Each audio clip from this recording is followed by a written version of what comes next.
Shalom, and thanks for tuning in to another episode of Messianic Moments. For this podcast episode, I wanted to briefly touch on this week's Torah portion of Vayera, and primarily this whole theophany, which is a multi-point word in Scrabble that basically just means that God has revealed or manifested somehow in creation. We see this passage in Vayera that Moshe got to see the burning bush, and then God speaks through this burning bush and this theophany and tells him to go back to Egypt and go and free the slaves of Israel and so on and so forth. And Moses asks a very good question. Okay, well, I'm going to go back, but who do I say has sent me? What is your name? And then God goes along this whole dialogue in Exodus chapter 6. Not only does he say, Ehyeh asher ehyeh, I am that I am, which already raises questions right then and there. I mean, I am that I am. What does that even mean? He is existence itself. I mean, that just causes a migraine to even try to comprehend. But then he also gives the name that is unpronounceable. I mean, no one knows how to pronounce it, the Yud-He Vav-He name, which is a combination of various words and phrases in Hebrew that if you take the letters and overlap them, it actually makes the name Yud-He Vav-He. It's the phrases that say he is, he was, and he will be. So again, he is existence.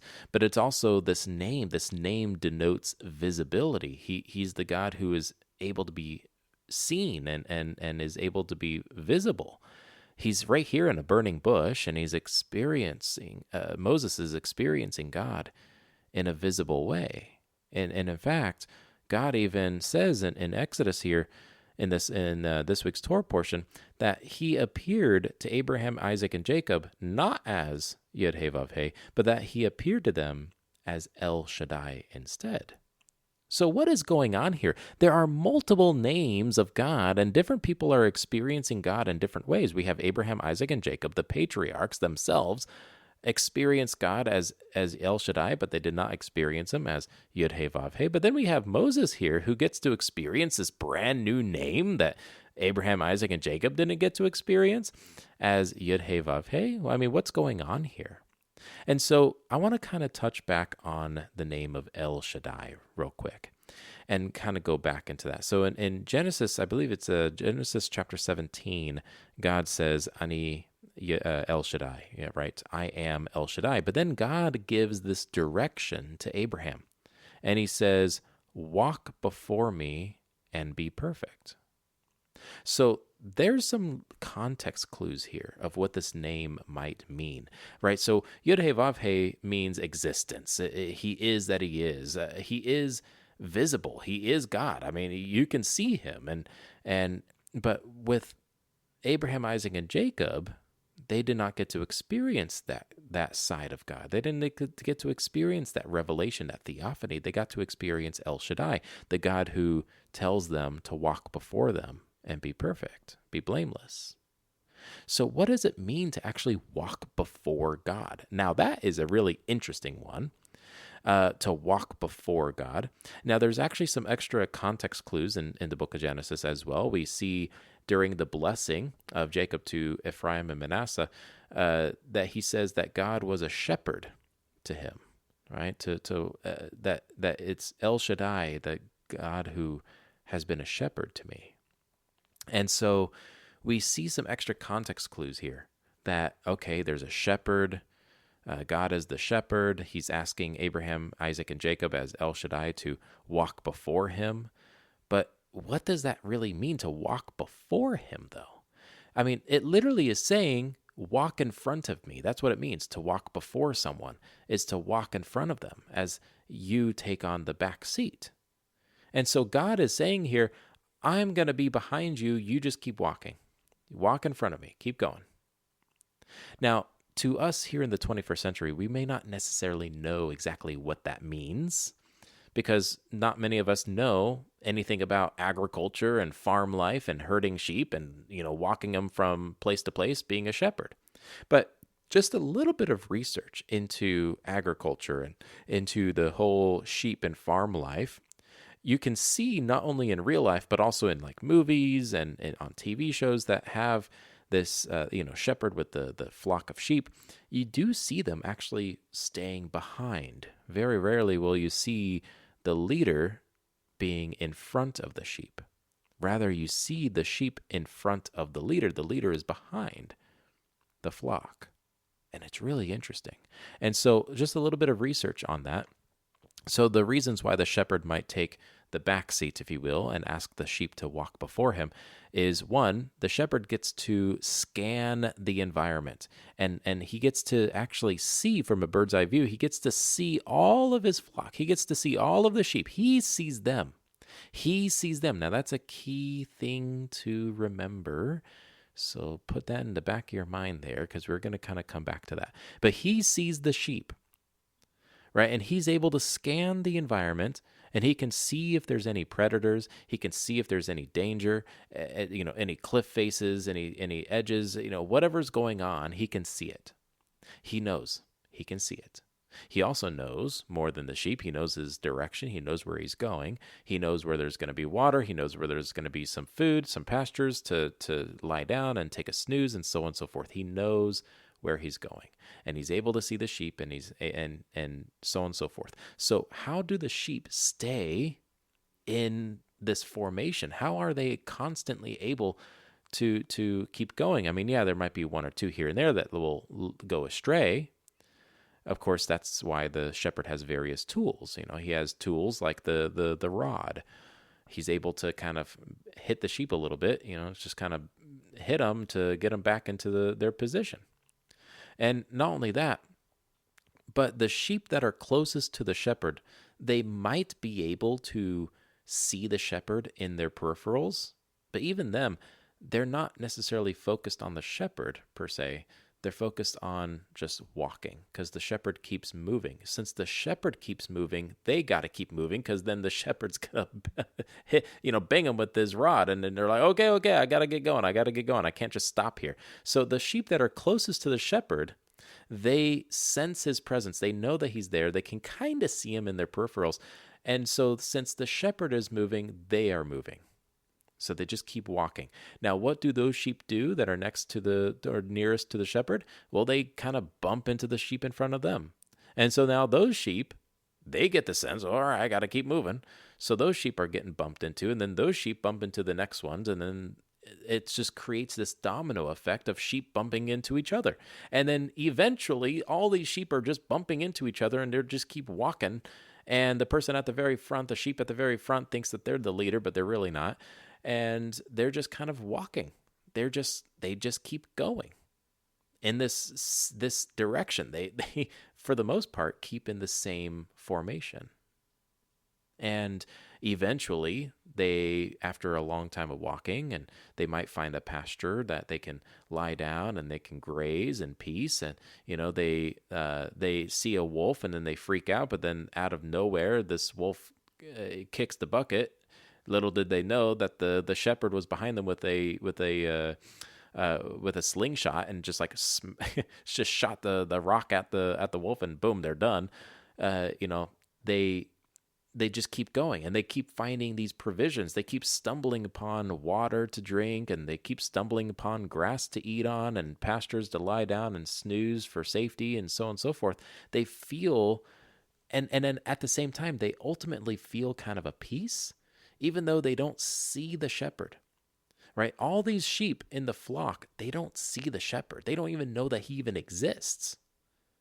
They just keep getting bumped along by the sheep behind them and around them. So they just keep walking for whatever reason. They said, I don't know why I'm walking, but I'm walking. So I'm just going to go ahead and keep walking, because every time I keep walking and keep going in this direction with everyone else, well, hey, I'm getting water. I'm getting nourishment. I'm protected, and so on and so forth. I get a good night's rest, and life is pretty good. But little did they know, the shepherd has been there the whole time. The shepherd was the one that was drawing them to water. The shepherd was the one that was drawing them to food. The shepherd was the one protecting them from the enemies. The shepherd was the one that was directing their footsteps the entire time. In fact, the only reason why they kept walking is because the shepherd was walking himself. When the shepherd walks, they walk. When the shepherd stops, they stop. but they didn't know why, because they couldn't see the shepherd. And that's exactly how El Shaddai, the God Almighty, was experienced by Abraham, Isaac, and Jacob, and everyone before Moses. They were told to, like Abraham, for example, he was told to pack up and move. Where? I don't know. I'll tell you where. I'll tell you. Just have faith, right? Abraham just had to have faith as he was walking that the promises of God are going to happen. Here's the thing, though. Abraham never got to actually witness the fullness of the promises that were given to him. God promised him that he would have offspring that he couldn't count. They were innumerable. He was going to be the father to many nations, and that his seed was going to be a blessing to all nations. He never got to witness that promise in his lifetime. But he kept walking because he believed in it. He believed in that direction. He knew that it was going to happen because God said so. So he kept walking before God. Passed that along to Isaac. Again, we got sheep bumping into sheep, right? And so Isaac passed that along to Jacob, and Jacob blesses Ephraim and Manasseh, and he says, he invokes the name of El Shaddai, and he says that, he was a shepherd to me, and so he's passing this along to them. And then out of the blue, we get, Joseph, and he gets sent to Egypt, and he becomes the viceroy, some leader, some big shot, and now all of Israel is in Egypt, and then they become enslaved. And so for hundreds of years, Israel is experiencing the God who is not visible. They're simply experiencing the God that, I guess he's there, but we're just kind of bumbling along. We're bumbling along, and now we're enslaved for hundreds of years. And now Moses experiences this theophany. Let's go back to where we began now in the book of Exodus, in this week's Torah portion of Vayera. Ani Yud He Vav He. I am Yud He Vav He. Ehi Asher Ehyeh. I am that I am. He is, he was, he will be. And now, after all these years of experiencing El Shaddai, the God that you cannot see, but you know that he's there and you're just walking out of faith, is now visible. He is experienceable. You can see him through acting throughout creation. They see him with the plagues. They see him with the splitting of the sea. They see him with the pillar of fire and the pillar of cloud, the manna in the 40 years of the desert. They see him with the quail and so on and so forth. They see him now, the water from the rock and so on and so forth. They get to see Yud He Vav He. But even though they got to experience this new name, this new revelation, this new theophany, this new side of God that was concealed before, they still experienced various aspects of El Shaddai, walking before God as the shepherd. And how true is that for us as believers in Messiah Yeshua? Yeshua is the good shepherd. He is our shepherd. We are his sheep.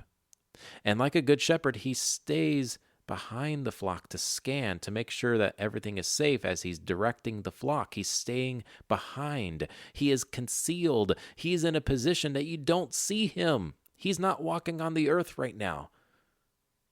He's living through us. Yes, we can experience him through other believers, through each other, through the word of God, through prayer. We get to experience him, but we don't see him until he returns. Right? So it's almost as if we are walking with El Shaddai yet again, the God who says, go before me, walk before me, be perfect, be blameless, walk before me. Yeshua says, my sheep know my voice. They know me. They know I'm here. They know. Just keep walking. I'm walking, so you need to walk. Keep walking. Keep walking. And sometimes in our lives, we don't get to see God. We don't see him working. But if you actually open your eyes, look at all the provision that he has given you. Look at the testimonies that he has given you throughout your life. Look at all of the pastures that he's gotten to, that he's led you to, so that you can lie down and rest in peace. All the times he's healed you, all the times that he's provided water, food, shelter, and so on and so forth, clothing on your back. all the things that he's provided to you thus far in your life. Yeah, you might have gone through the valley of the shadow of death, but he is still there. His rod and his staff, it comforts you. Yeah, we might not see him. There are times when he is concealed, but he is there. In fact, like I said before, the shepherd sees the flock. He can see all of it. He can see everything. He can see every single sheep, and he knows the numbers. He knows every single sheep. The shepherd knows every single sheep. He can count every single one. He knows everyone by name. He knows it all. He can see it. But even though he can see you, sometimes we just don't see him.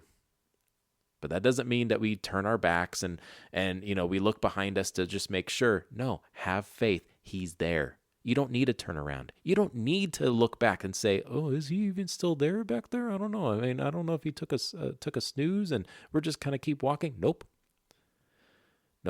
You'll know. You'll know when he pauses. You'll know. From my own experience, you'll know. You'll know when he pauses and you're like, okay, I need to pause. And then when he starts moving, you'll know, because then you'll start moving. But that's sometimes in our life what we experience. Sometimes we experience Yud He Vav He. We experience the God that is visible through signs and wonders. We sometimes get to experience that. And you can experience that every single day if you just open your eyes and you see him working in your life. Reflect on it. See it working in your life. But most of the time in our lives, as we go to the grocery store, or we go to to work and so on and so forth, go to school, whatever it is, we sometimes don't see him, and so we almost forget that he's even there. But he's there. He's directing your footsteps. He's watching you. He's making sure that you're safe. He's making sure that you are being led towards water. And if you go astray, his rod, his rod and staff are there to kind of hit you on the side and get you back in line. Sometimes it hurts. Sometimes it takes a while to kind of come back from being hit by the rod of the shepherd. But it's out of love. It's out of correction. And we just say, okay, I've been corrected. All right, thank you, Lord. Thank you for your faithfulness. I'm going to keep walking. I get it. I'm going to be limping a little bit, but I'm going to keep walking because I know that you know what is actually good for me. So that's this week's Torah portion of Vayera, the God that reveals himself as Yud He Vav He, but is also known as El Shaddai. And that's how we experience God. That's how we get to walk with him. And not only walk with him, but we get to walk before him as well. Sometimes we walk directly next to him, and sometimes we just walk before him. But either way, wherever you are in your life, just know he is there. He cares for you. He sees you. He understands everything that you're going through. He is your good shepherd. Just keep walking. Shalom, shalom. I hope you have a blessed rest of your week. Thanks again for tuning in to Messianic